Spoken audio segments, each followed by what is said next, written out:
I just found this dress at the thrift store with a $90 tag on it for $5.99. And it fits me perfectly. And pockets.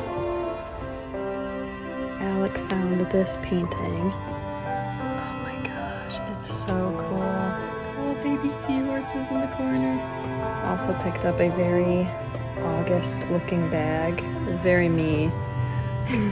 This quilted pattern and some pearls and umi. I think it will look great with my new outfit. Yes.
So it is later in the evening, around 8 o'clock on Saturday, and I've had just such a lovely day.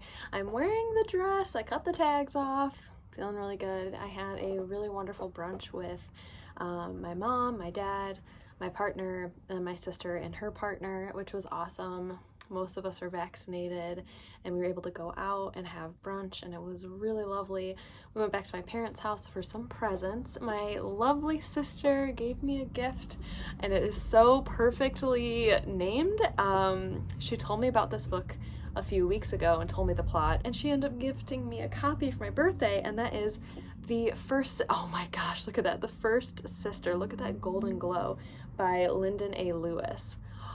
I am so looking forward to this book. I think it sounds incredible, and I love that my sister picked this out for me. Like, it's really special when people pick books for you that like were never on your radar, or even though I had like a birthday list of like, oh, these are books that I would love to be gifted because I've been curious about them, but for her to just be like, no, I think this one seems so fitting, especially because it's sisters. I don't know, I just find that really special when people like hand pick books for you, and like it just makes me really mushy-gushy. Like, it just feels so nice. It's like when, you know, back in the day, a friend or a love interest might make you like a mixed CD. Like, that's such an honor, dude. Like, that's such an honor to like somebody like curated songs specifically for you. So it's like curating a book collection.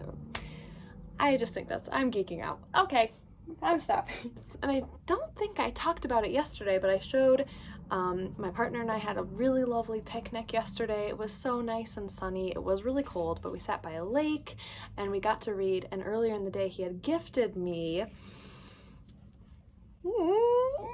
Howl's Moving Castle by Diana Wynne Jones. Oh my gosh, I've been wanting this book for so long. It's so beautiful. I love that it's a paperback. So he gifted me this, so I brought this to the park because I don't know, I was just too geeked out. I was so excited to start it, and I thought it'd be perfect to actually start it on my birthday while we're on like a little sitting outside in the sunshine. Like, it was just such a vibe.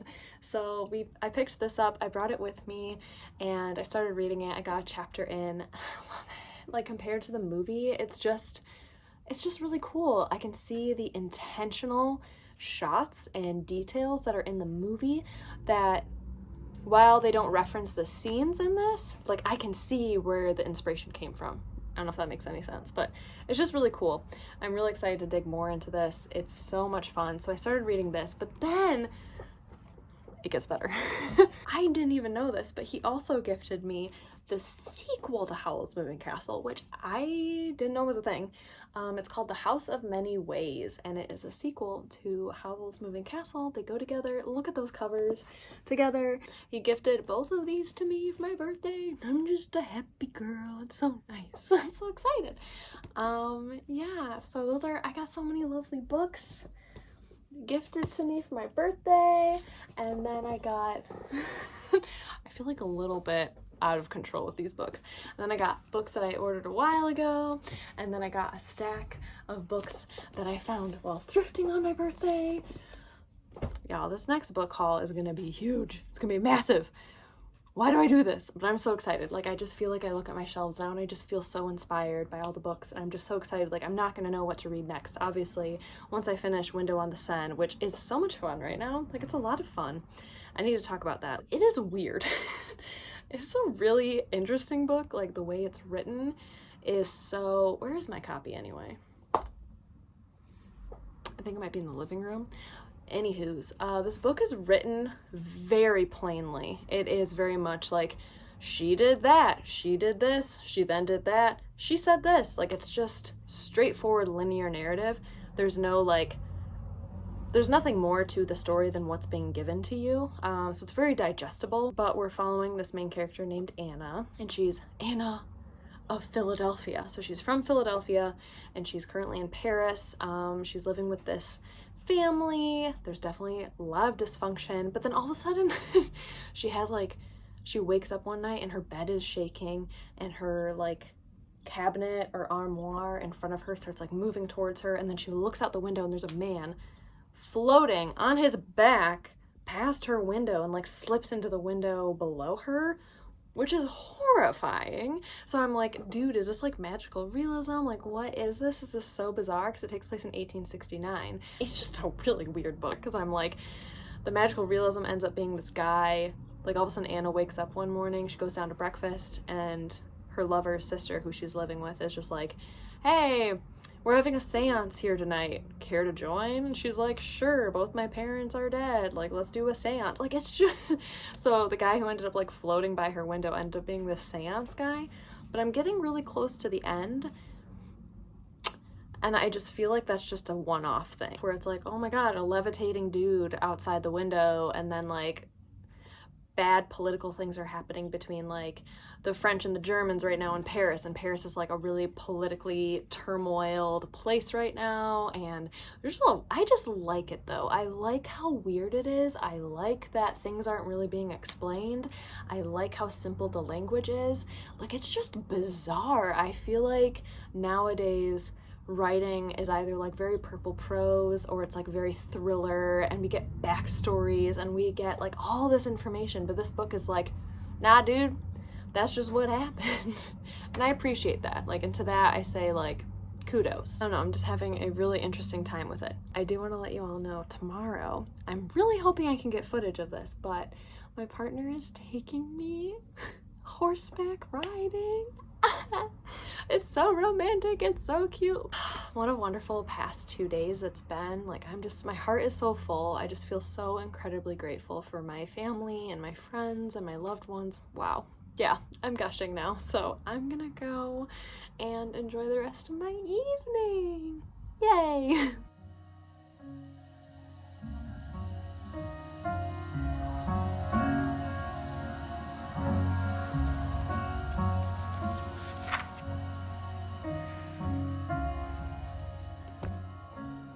That was so weird. Oh, it was such a weird ending. That was such a weird book.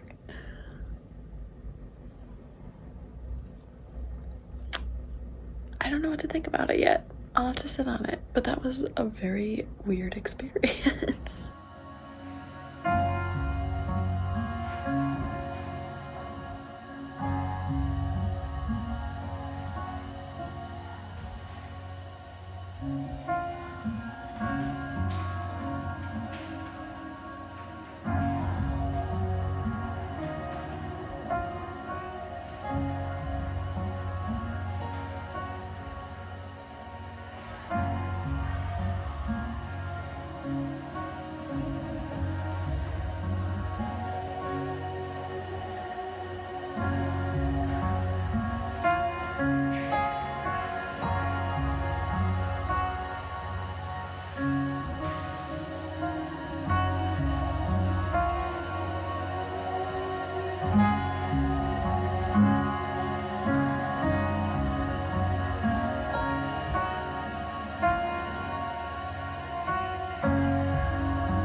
So it is my mom's birthday today, and we are doing a really fun hike exploration to this park I've never been to, but apparently they have. Like, it's like a really natural park.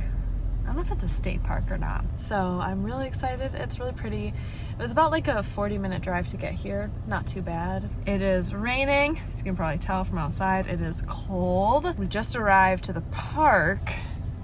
We got some poke bowls. We're gonna eat in the back here and go explore and go hike for her birthday.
I'm getting ready to film a new book haul. I'm like, this is what I've gotten over a month. Do I have a problem?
Well, friends, we have something to talk about. I don't really want to talk about it though, because it's probably a very unpopular opinion, but I finished Howl's Moving Castle this morning and I really didn't like it. Don't hate me. Please don't hate me. I am just as shocked and disappointed and saddened by my opinion than I'm sure you all are right now. Like this, I've just heard nothing but amazing things about this book, and I went into it just thinking it was going to be super amazing because I've heard good things. People love the movie, and I just really thought I would love it, and I didn't. I had a lot of very oddly specific things in here that really made me mad. But first off, like, I just want to say, I think it's so important that when you review a book, even though it's a lot of people's favorites, to not sugarcoat the review.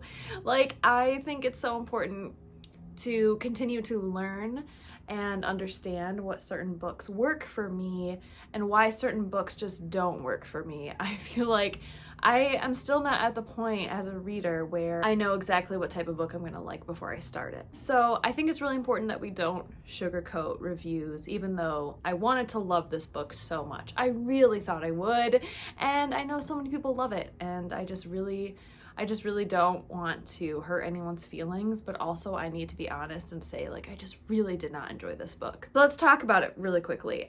The first thing I really didn't like was the actual story itself. The narrative was so convoluted.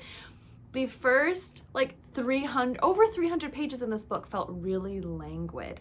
And I liked that because so many people describe this book as being like a cozy, comforting read for them. So I was definitely picking up on that vibe. When issues would arise in the first like 300 pages or so, it was just so nonchalant. It was like, oh yeah, that's a thing, and just wasn't really made a big deal. None of the characters made things big deals. None of the characters questioned the conflicts or the reasons behind things happening.